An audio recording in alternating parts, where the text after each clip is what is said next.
Of all इस paper को लेना है, जस्ट लाइक हम फोल्ड करते हैं तो ये पेपर जो है वो 4 फोल्ड में, 4 लेयर है इसकी, 4 लेयर आपको भी कर लेना है। फर्स्ट हम पैटर्न कटिंग करना है बिकॉज ऑफ दैट रीजंस। तो इसकी जो लेंथ लेनी है वो लेंथ आपको आपके कपड़े पे वो 15 इंचेस लेनी है। उसके बाद इसकी विड्थ अपने अकॉर्डिंग 10 इंच ले रहे हैं हम। और उसके बाद हम यहाँ पे नेक की लेंथ लेंगे, उसके यहाँ पे 3 इंच पे मार्किंग करेंगे। उसके बाद आपको शोल्डर लेना है, शोल्डर की लेंथ भी हम 3 इंचेस ले रहे हैं। शोल्डर की लेंथ यहाँ पे आपको 1/2 इंच लेना है, थोड़ा डाउन करना है, 1/2 इंच लेना है और 1/2 इंच लेकर के यहाँ से यहाँ तक ऐसे करके मार्किंग कर लेना है। उसके बाद आपको आर्म होल की लेंथ लेना है, तो आर्म होल हमें 6 इंच रखना है। ओके, तुमने 6 इंच रख लिया यहाँ पे। अब हमें इसको कट कर लेना है, इसको पूरी तरह से राउंड शेप में आपको इसको बना लेना है। फर्स्ट राउंड शेप डालना है। ऑलराइट, राउंड शेप डालने के बाद में अब आपको क्या करना है, इसको कट कर लेना है।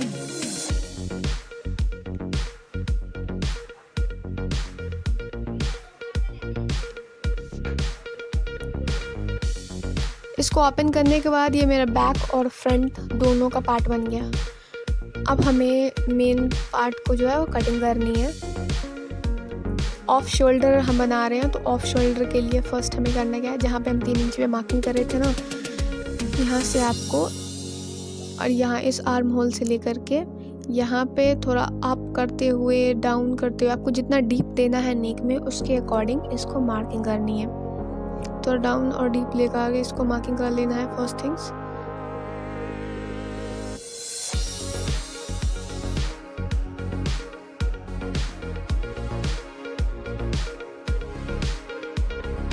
और उसको कट कर लेना है।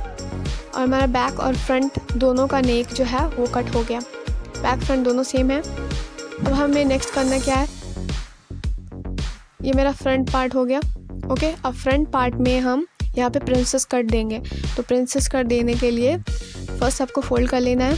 फोल्ड करने के बाद में अब डार्ट पॉइंट लेना है। मेजरिंग टेप से यहाँ पे डार्ट पॉइंट पे मार्किंग करेंगे 4 इंची पे। 4 इंची पे डार्ट पॉइंट मार्क कर लिया। फिर उसके बाद आपको आर्म होल की लेंथ लेनी है, मतलब गोलाई मापना है। तो जितना आ रहा है, मतलब मिडल में मैं 4.5 इंची पे आ रहा हूँ, 4.5 इंची से यहाँ तक शेप इस तरीके का डालना है। ओके, इस तरीके के शेप डालना है।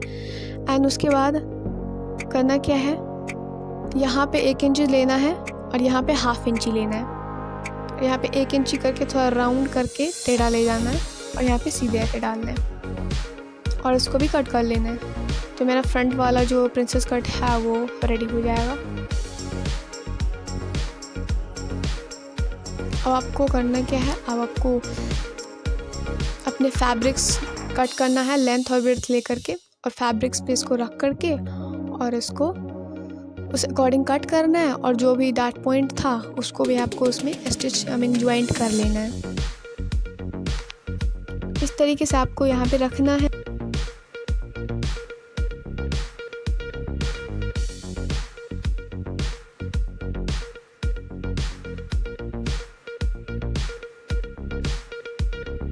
यहाँ पे भी डार्ट पॉइंट 4 इंची पे मार्क कर लेते हैं। उसके बाद 4 इंची यहाँ पे हाफ दोनों साइड लेना है। उसके बाद अप में यहाँ पे भी 4 इंची पे मार्किंग करनी है और सीधी लाइन, यहाँ पे आधे इंची पे टेढ़ी लाइन और इस साइड भी आधे इंची पे टेढ़ी लाइन। अब इस दोनों पार्ट को कट नहीं करना है, बल्कि पेपर पे नहीं, बल्कि आपको इस फैब्रिक्स पे लेना है और यहाँ पे इस सेम जैसे कट करा है वैसे कट कर लेना है। और उस दोनों डार्ट पॉइंट को आपको फोल्डिंग करना है फैब्रिक्स पे। ओके, अब देखो हमने यहाँ पे प्लीट्स बैठाया हुआ है, इस तरीके से प्लीटिंग करी हुई है, जैसे कि हमारे आपको दिखाया गया था कि हमारे इस तरीके से है। तो आपको करना है क्या, फोल्ड प्लीटिंग कर करके नीचे में फिर अप में, फिर नीचे में फिर अप में, इस तरीके से प्लीटिंग करके यहाँ पे आपको डालनी पड़ेंगी।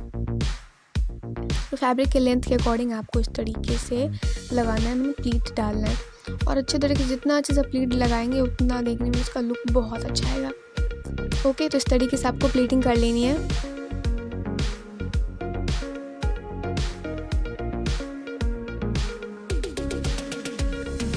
प्लीटिंग करने के बाद में इसको ना आप सुई धागे से इसको कपड़े के साथ में इसको स्टिच करना पड़ेगा।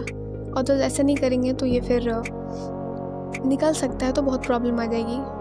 उसके बाद इसको ऐसे करके स्टिच करने के बाद में आपको मशीन पे ले जा करके इसको स्टिच करना पड़ेगा। ओके, तो ऐसे पिन अप करने के बाद आपको स्टिच कर लेना है।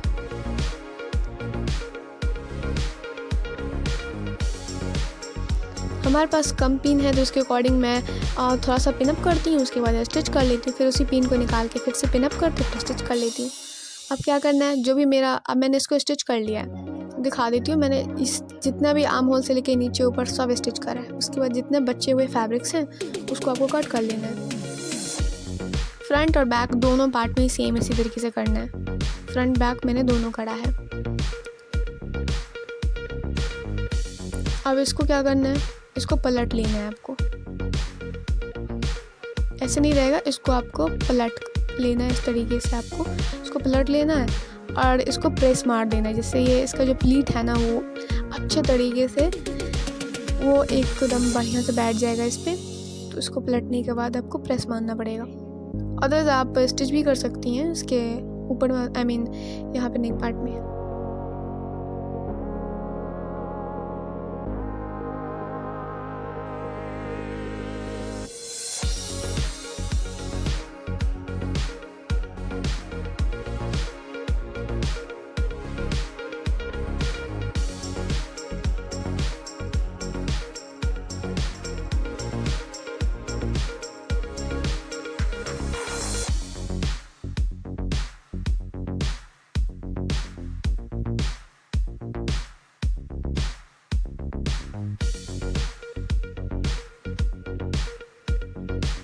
तो फर्स्ट लेयर ऐसे डाल करके इसको सुई धागा से करना है, और सेकंड को भी। पहला लेयर बड़ा होगा, फिर दूसरा लेयर से छोटा, और तीसरा लेयर उससे भी छोटा।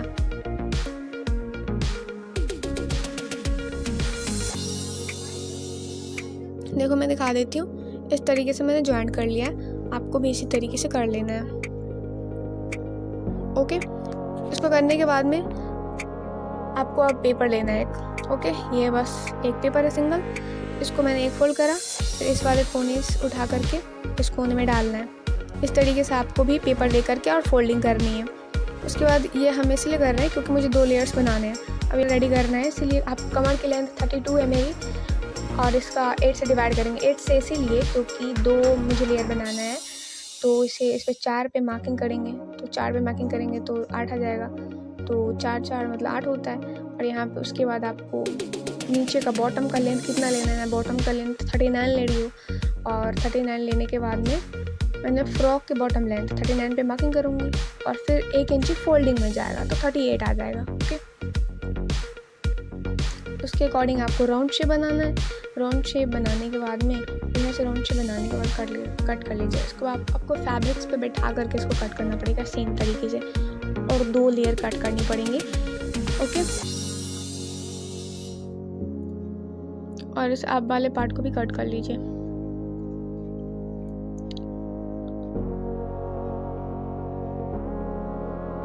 अब ये मेरे फैब्रिक्स, जैसे मैंने पेपर को फोल्डिंग करा था दैट सेम मैंने फैब्रिक्स को भी फोल्डिंग करा है। और यहाँ पे भी मैं 4 इंची पे लेके मार्किंग करूँगी, क्योंकि 2 लेयर कट करूँगी तो 4 4 8 आएगा। तो मेरी कमर की पूरी 32 इंची है वो पूरे ऑल राउंड पूर जाएगा। और नीचे बॉटम से मैं 39 पे मार्किंग करूँगी और 1 इंची फोल्डिंग में जाएगा तो 38 आ जाएगा।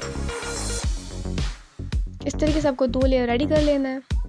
अब देखो नेट फैब्रिक्स है, मेरा बड़ा पन्ना वाला नेट है, तो मैंने यहाँ पे नेट फैब्रिक्स को करा है, लेकिन इसमें कमर की लेंथ जो है ना और बॉटम लेंथ दोनों चेंज रहेगा। इस तरीके से जैसे पेपर फोल्ड करा था सेम वैसे ही फोल्डिंग करना है, लेकिन कमर की लेंथ और यहाँ की लेंथ तो सेम रहेगा, बट कटिंग थोड़ा डिफरेंट होगा। यहाँ पे 2 लेयर इसका भी कट करना है, लेकिन ज्वाइंट नहीं करना है एक के साथ, एक अस्तर के साथ ऐड रहेगा। तो यहाँ पे मैं 8 इंची में मार्किंग कर रही हूँ। ओके, तो 8 इंची में मार्किंग कर रही हूँ तो मेरा कमर पूरा 32 फुट जाएगा। ओके, तो 8 इंची पे यहाँ पे मार्किंग करना है और इसको कट कर लेना है, क्योंकि इस तरीके से 2 लेयर ऐड करना है। एक मेन लेयर होगा जिसमें वो मैं नेट वो रफल्स की तरह ऐड करूँगी। ओके, और ये एक अस्तर के तौर पे ये लेयर होगा। अब यहाँ बॉटम की जो लेंथ है, फ्रॉक के बॉटम लेंथ जो है वो मैं 40 लूँगी, क्योंकि मुझे अस्तर से थोड़ा बड़ा रखना है। तो यहाँ पे इस फोल्डिंग तो इसमें नहीं करूँगी, इसलिए यहाँ पे बॉटम की लेंथ वो 40 में लूँगी। 40 इंची पे पूरे तरह से राउंड शेप में मार्किंग कर लेना है। वो जो मेरा लेयर था अस्तर वाला वो भी मेरा अस्तर के तौर पे काम करेगा और ये भी अस्तर के लिए ही है। और एक सेम ऐसा ही लेयर फिर मैं कट करूँगी जो हो जाएगा, उसमें मैं रफल्स ऐड करूँगी। आई मीन प्लीट्स बैठा करके। देखो ये मेरी जो है वो प्लीट्स बैठाने के लिए इसकी लेंथ जो है वो 11 इंचज़ में ले रही हूँ। ओके 11 इंचज़ लिए, क्योंकि एक इंच अप में जाएगा, 4 लेयर होगा जैसे कि गॉन में आपको दिख रहा है, बॉल गॉन में, दैट सेम। ओके तो ये 11 इंच और इसकी लेंथ देख लीजिए आप। लेंथ इसके अकॉर्डिंग आपको हाँ इस तरीके से आपको प्लीटिंग कर लेना है। इसकी विड्थ बहुत ज़्यादा होगी, तो लेंथ 11 इंचज़ ही मार्किंग करनी है। तो मैंने बहुत सारा मेरे को कट करना पड़ा है, तो मैंने बहुत सारा इसको कट करा है। और बहुत सारा कट करने के बाद आपको दिखा देती हूँ किस तरीके से। ये जो मेरी है ये वाली मैंने 40 इंच वाली कट करी थी, एक तो अस्तर के लिए होगा और एक मैंने बताया था इसमें इस तरीके से प्लीटिंग डाल करके इसमें ऐड करनी है, तो एक इसके लिए हो गया। ओके इस तरीके से मुझे प्लीटिंग डाल करके पहले तो मशीन पे ले जाकर आपको प्लीटिंग बहुत सारा करना पड़ेगा, जो मैं आपको आगे बताती हूँ किस तरीके से करना है। मैं एग्जांपल के तौर पे मैं बता रही हूँ कि इस तरीके से आपको डालना पड़ेगा। पूरा 4 लेयर है तो चारों लेयर में ऐसे करके डालना पड़ेगा। तो इस तरीके से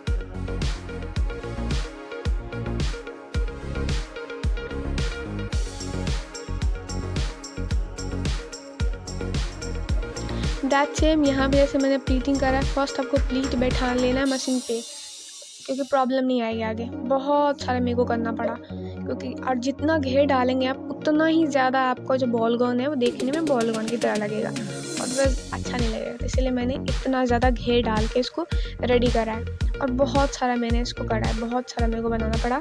11 इंचज़ इसकी लेंथ है और घेर और इस तरीके से प्लीटिंग डाल के मैंने इसको रेडी करा है। ओके तो इतना ज़्यादा मेरे को करना पड़ा, तो ये इतना रेडी हो गया बहुत सारा।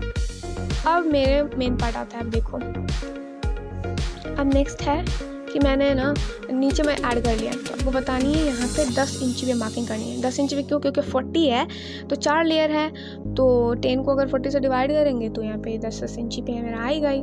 तो 10 इंच पे इसको मार्किंग करनी है, अप में फिर मिडिल में फिर यहाँ पे डाउन में नीचे में। तो 10 इंच पे मैंने मार्किंग कर लिया है। ओके 10 इंच मार्क देखो नीचे मैंने लेयर्स ऐड कर लिए हैं, एग्जांपल तौर पे बता रही हूँ। मैं नीचे में जो है वो ऐड कर लिया। अब मुझे इसको ऐड करने के बाद में करना क्या है, अब मुझे इसकी सेकंड लेयर ऐड करनी है, फिर थर्ड लेयर, फिर फोर्थ लेयर। जैसे मैंने सबसे नीचे ऐड करा, उसके बाद इससे ऊपर वाले मैं ऐड करूँगी। तो मेरा आया बहुत इंपॉर्टेंट काम, जो मेरी लेयर थी दोनों को मैंने ज्वाइंट कर दिया है। ओके 38 इंच वाली लेयर वो, क्योंकि 1 इंच फोल्ड हो गया ना इसलिए 38 हो गई। तो इसको अब इसके बाद मेरी ये वाली लेयर नेट फैब्रिक्स वाली लेयर, ओके ये भी अस्तर के तौर पे है 40 इंच वाली। अब मेरी सबसे मोस्ट इम्पॉर्टेंट अब आपको यहाँ पे बताती हूँ। यहाँ पे आपको साइड में ना सबको अलग अलग स्टिच करना है। पहले ये वाली इस फैब्रिक वाली स्टिच को स्टिच करना है, उसके बाद ये नेट वाली फैब्रिक्स को स्टिच करना है। अब करना है मेन फैब्रिक जिसमें मैंने लेयर ऐड करा है 4 ठो लेयर, वो वाली। देखो कितनी मस्त लग रही है देखने में। ओके तो इस तरीके से आपको ऐड कर लेनी है।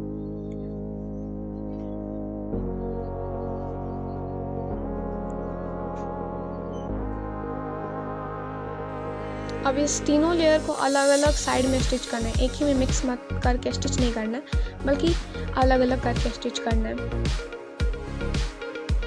अब देखो मेरी फ्रंट पार्ट होगी। फ्रंट पार्ट में क्या करना है, एक साइड को पहले स्टिच कर लेना है, मतलब एक साइड वाले को स्टिच करना है। और ये मेरी बॉर्डर्स के तौर पे काम कर रहे हैं, तो इसमें मैंने पहले यही ऐड करूँगी।